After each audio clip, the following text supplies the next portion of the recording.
भगवान महावीर पावन चरित गुरुदेव जी बंधु मन वच काय भव सागर को तरण में करो हमारी सहाय। जिन शासन जिन वाणी सदा जयवंत हो, श्रवण संग सदा अविचल मंगल हो। मुक्ति को प्राप्त श्रवण भगवान महावीर स्वामी उनकी परम पावन कल्याणी भागवती वाणी वाचक प्रमुख श्री इंद्र भूति गौतम आदि गणधर भगवंत युग प्रधानाचार्य परम पूज्य श्री सुधर्मा स्वामी जी महाराज, उनकी परम पावन पाठ परंपरा वर्तमान आचार्य ध्यान योगी परम पूज्य श्री शिव मुनि जी महाराज एवं गुरुजन सबकी पावन चरण सरोजों में मेरा अनंत अनंत बार वंदना नमस्कार। उपस्थित धर्म प्रेमी सज्जनों, माता तथा बहन, आज आचार्य भगवान पूज्य श्री आत्माराम जी महाराज का पावन जन्म दिवस, साथ में पंजाब प्रवर्तक शांत आत्मा दांत आत्मा पूज्य श्री शुक्ल चंद जी महाराज का भी पावन जन्म दिवस। ये जन्मदिन आप सब के लिए शुभ हो, मंगलकारी। दोनों विभूतियां अपने समय की मानी हुई थी, सबका अपना अपना प्रभाव था। आचार्य भगवान पूज्य श्री आत्माराम जी महाराज, उनके संबंध में आपने प्रभास मुनि जी से काफी कुछ सुना। उनकी स्मृतियां ताजा की। सुना तो आप लोगों ने कितनी बार होगा। कितने ऐसे भाग्यशाली जीव भी जहां होंगे जिन्होंने साक्षात भगवान के दर्शन किए होंगे। बताएंगे वाला कौन कौन है? काफी पुरानी होगी, कुछ के बहनों में भाइयों में भी। कितना सौभाग्यशाली वो क्षण होंगे उस धर्म देवता के पावन दर्शनों का लाभ हुआ। और पंजाब प्रवर्तक पूज्य श्री शुक्ल चंद जी महाराज, उनके भी तो दर्शन करने वाले कितने भाई बहन आज भी होंगे। तो आचार्य भगवान पूज्य श्री आत्माराम जी महाराज, इन दोनों महापुरुषों को कह सकते हैं सिद्ध योगी थे। बड़ी महान पवित्र आत्मा, किसी के प्रति कोई राग नहीं, किसी के प्रति कोई द्वेष नहीं। बस ये जन्म आत्म कल्याण के लिए हुआ, धर्म प्रभावना के लिए हुआ। बस इसी में अपना जीवन लगा दिया। आचार्य भगवान चोपड़ा वंश में जन्म का सौभाग्य मिला और पूज्य प्रवर्तक श्री शुक्ल चंद जी महाराज वो ब्राह्मण परिवार की संपदा था। हम देखते हैं विशेष करके उत्तर भारत में, पंजाब में, जहाँ पर बड़े बड़े संतों में कितने ऐसे संत हैं जो दूसरे परिवारों के ही आए हुए। आचार्य श्री आत्माराम जी महाराज, पूज्य प्रवर्तक श्री शुक्ल चंद जी महाराज, उपाध्याय पंजाब प्रवर्तक श्री श्रवण श्री फूलचंद जी महाराज, आत्मकुल कमल दिवाकर श्री रतन मुनि जी महाराज, शेरे पंजाब श्री प्रेमचंद जी महाराज, व्याख्यान वाचस्पति श्री क्रांति मुनि जी महाराज, और हमारे में से तो 2 संत ओस वालों के हैं, बाकी सारे क्या हैं दूसरे परिवारों के। प्रभास मुनि जी जैन परिवार का तो जन्म नहीं, लेकिन वो परिवार जैन धर्म के प्रति आस्थावान है, श्रद्धावान, गुरुओं का, गुरनियों का, साधु साधियों का भगत परिवार। तो जिसके संस्कार अच्छे हो, चाहे वह किसी कुल में जन्म ले ले, लेकिन तरने का मौका तो जो सौभाग्य जैन धर्म की छत्र छाया में आने का मिल ही जाता है। तो पूज्य श्री आत्माराम जी महाराज और पूज्य प्रवर्तक श्री शुक्ल चंद जी महाराज, एक चोपड़ा वंश और एक ब्राह्मण परिवार, छोटी आयु में दीक्षा लेने का सौभाग्य मिला, गुरुओं की छत्र छाया में रहने का सौभाग्य मिला, सब कुछ नया नया देखने को मिलता है। कितने वो भाग्यशाली होंगे।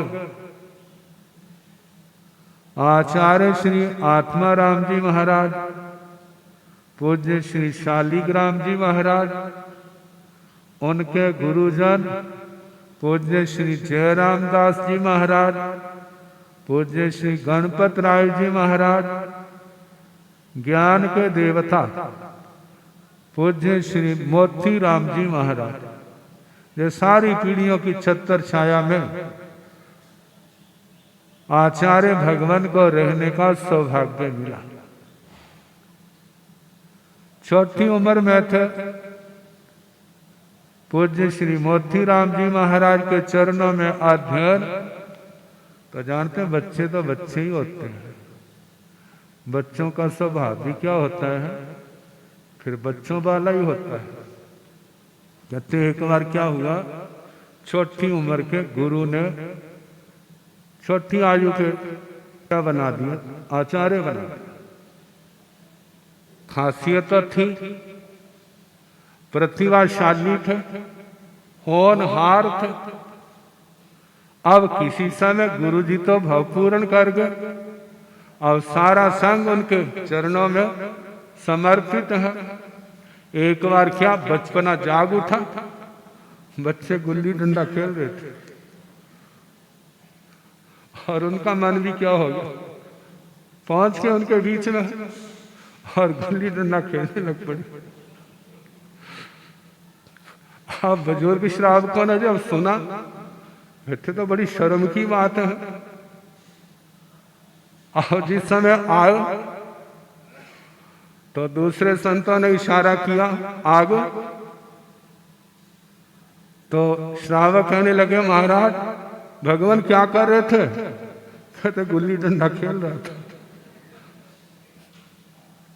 कहते क्या कल्पना है, कहते वो मेरा बाल रूप था। कौन सा रूप था, वो मेरा बाल रूप था, अब बोलो क्या पूछना और बात करो। सारे क्या हो गए, शांत हो गए। मतलब आचार्य भगवंत का बाल रूप कभी पढ़ने से जैसे आपके बच्चों का मन उखड़ जाता है, तो उनका भी तो मन क्या होता था। लेकिन आचार्य पूज्य श्री मोतीराम जी महाराज कहने लगे, अच्छा कोई बात नहीं, लघु कौमुदी संस्कृत का व्याकरण तो उन्हें मेरे को नीना सुना था, ले अच्छा मेरे से सुन ले। क्या कर, मेरे से सुन ले। फिर उसको प्यार से ला करके फिर क्या करते, गाड़ी पर लाते, मतलब कि अपने रास्ते पर। ऐसे करते करते व्याख्यान वाचस्पति श्री क्रांति मुनि महाराज कहा करते थे, कहते कभी पूज्य महाराज शास्त्र पढ़ाते ना, तो पढ़ाते पढ़ाते उनको उन पूर्वजों की याद जब आती तो उनकी आंखें भर जाती। कहते मैं तो इस योग्य नहीं था इतने बड़े ऊंचे स्थान पर पहुंच जाऊं, यदि ये कृपा है तो किनकी है, पूज्य श्री मोतीराम जी महाराज, जिनके लिए हमने तो दर्शन नहीं किए, लेकिन व्याख्यान वाचस्पति श्री क्रांति मुनि महाराज कहा करते थे, पूज्य महाराज कहा करते थे, वो ज्ञान के देवता थे। ज्ञान के देवता थे तो इसका मतलब कितने वो ज्ञानी होंगे, कितने वो शांत दांत, इंद्रियों का दमन, मन का दमन, कषायों की विकारों की आग को जिन्होंने अपने संयम तप के बल से क्या किया है, शांत किया हो। आज चाहे हमें उनके दर्शन पावन दर्शनों का लाभ नहीं होता, लेकिन उनका पावन नाम सुनने का तो मौका मिलता है, उनको याद करने का तो अवसर होता है।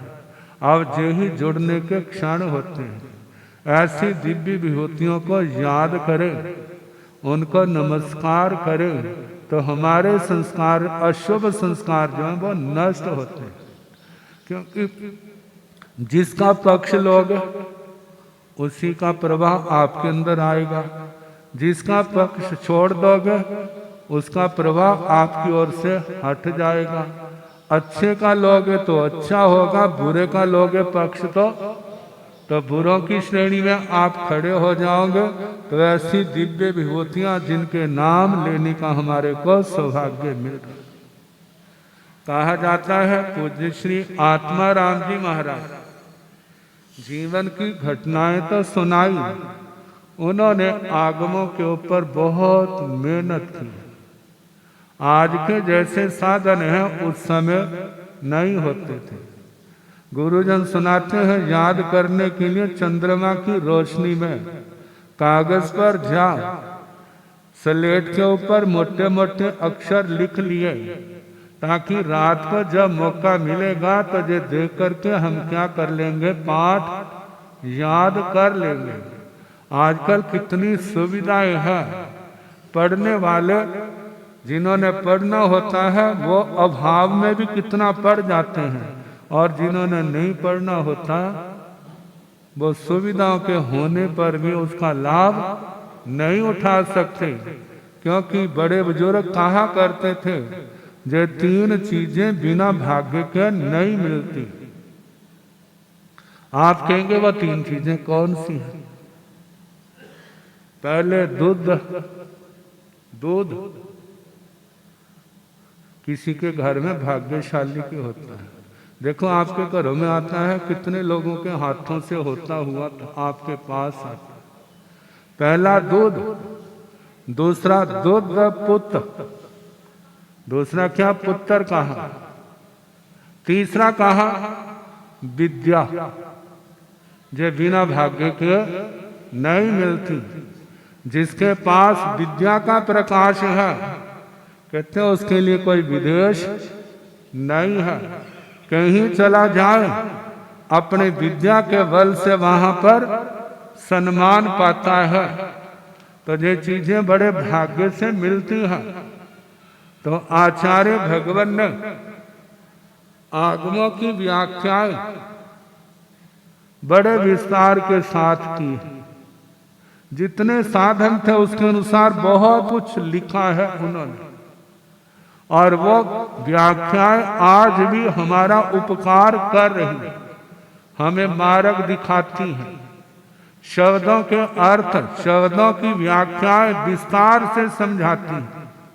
और भगवान ने ऐसी शैली में लिखा है जैसे पढ़ने वाले को पता चलता है कि आचार्य भगवान साक्षात हमारे को क्या कर रहे हैं, पढ़ा रहे हैं। तो उन्होंने कहा तो बहुत कुछ है, लिखा बहुत कुछ है, कुछ बातें। स्थानांक सूत्र का तीसरा ठाना, सूत्र की व्याख्या करते हुए कहा, जिसका स्वाध्याय अच्छा है उसका ध्यान अच्छा होगा, जिसका ध्यान अच्छा है उसका तप अच्छा होगा। इसका विपक्ष क्या आ जाता है? जिसका स्वाध्याय अच्छा नहीं उसका ध्यान अच्छा कहाँ से होगा? जिसका ध्यान अच्छा नहीं उसका तप चरित्र अच्छे कहाँ से होंगे? तप को पवित्र रखना है तो ध्यान की जरूरत है, ध्यान को शुद्ध बनाना है तो ज्ञान की जरूरत है। ज्ञान कैसे मिलेगा? वो शास्त्रों को पठन पाठन करने से। आचार्य भगवान जब आंखों से देखना बंद कर दिया, आंखों से दिखाई देना बंद कर दिया, तो शास्त्रों का तो पढ़ तो सकते नहीं, लेकिन जो भी कोई पढ़ा लिखा व्यक्ति आता, कहते भाई समय है तो मेरे को पढ़ के सुनाओ, मेरे को पढ़ के सुनाओ। एक भाई मोहाली में थे, आर के जैन मैजिस्ट्रेट, कहते मेरे को जो सौभाग्य मिला है भगवान के चरणों में, उनको दिखता नहीं था तो मैं पढ़ के क्या किया करता था, सुनाया करता था। कितने लोगों ने जो सारे दृश्य क्या होंगे वो देखे होंगे। कितना शास्त्र वाणी के प्रति क्या था, अनुराग था। कि आज भगवान हमारे पास नहीं है, लेकिन भगवान के अमृत बोल वो हमारे सामने, हमारे पास आगमों के रूप में है, हम उनको पढ़े।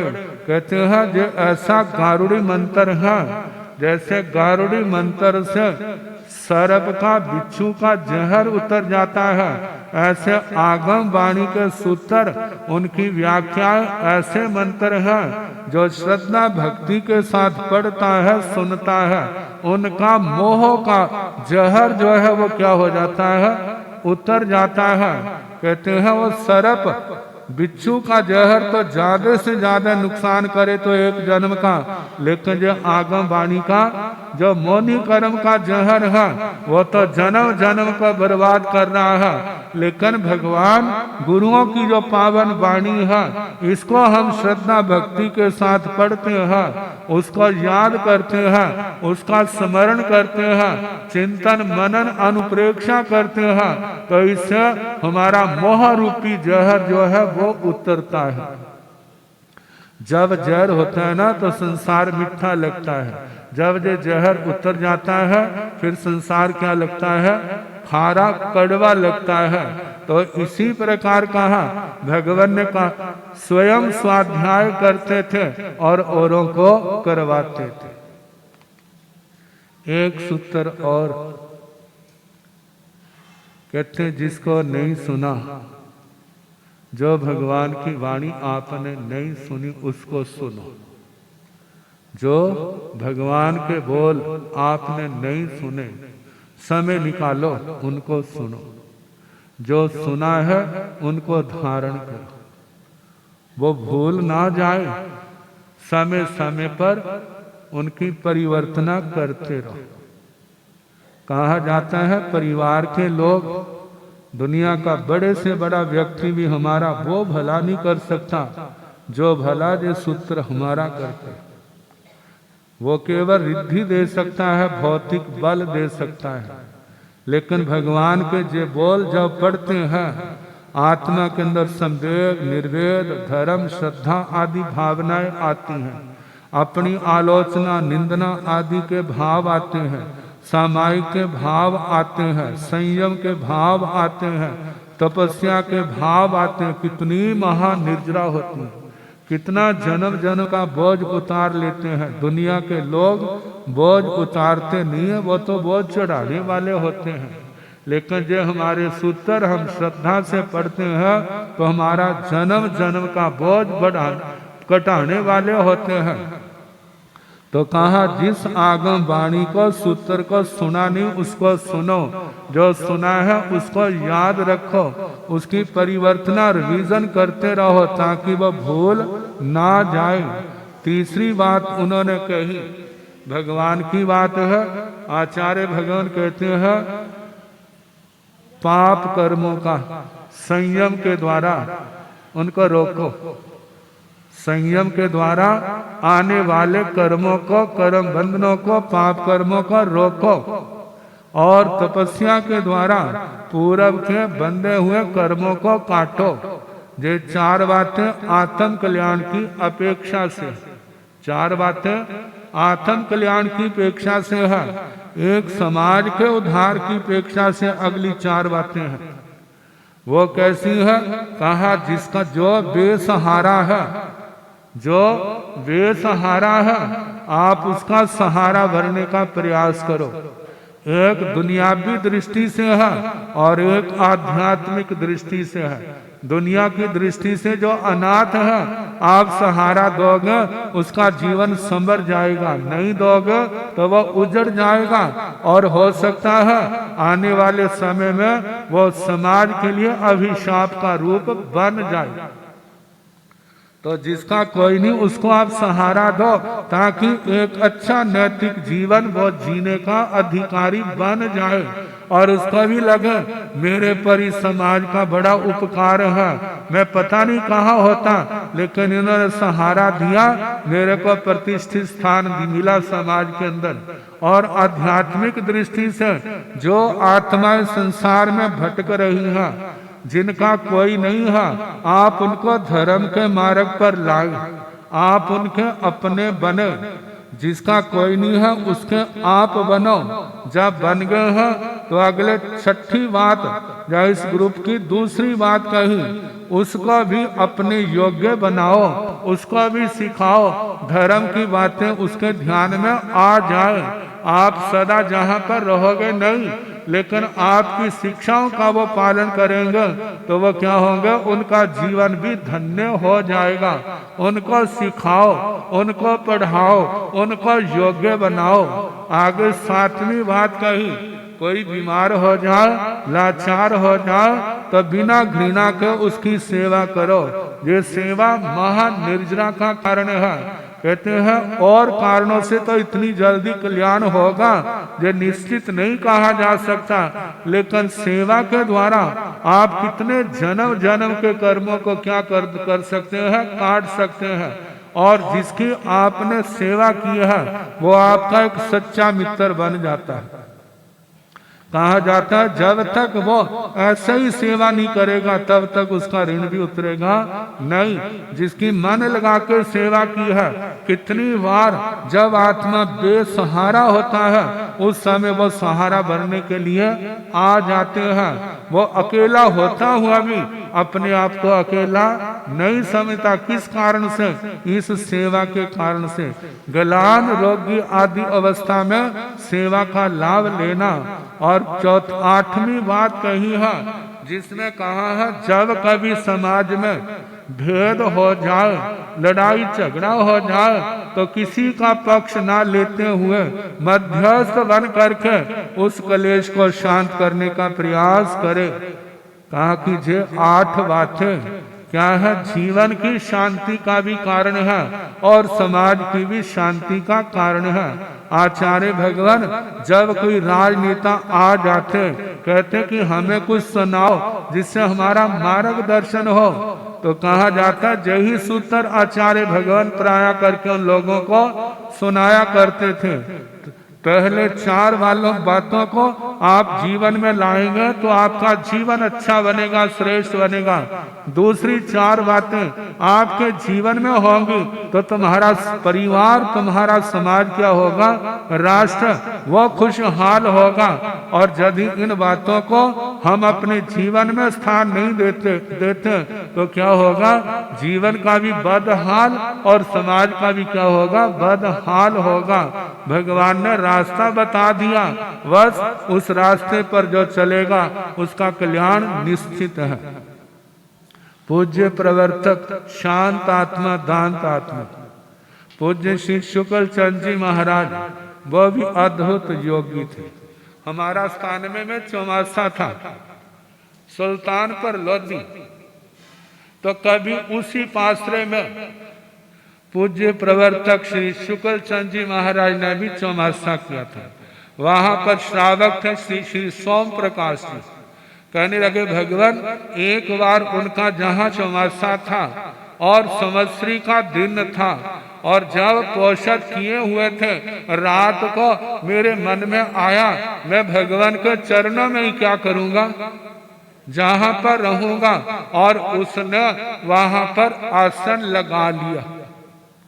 कहते लगभग रात को, आधी रात को मेरी नींद खुली। जब नींद खुली तो मैंने क्या देखा, चारों ओर प्रकाश है उस कमरे के अंदर। चारों ओर क्या है, कमरे के अंदर प्रकाश है।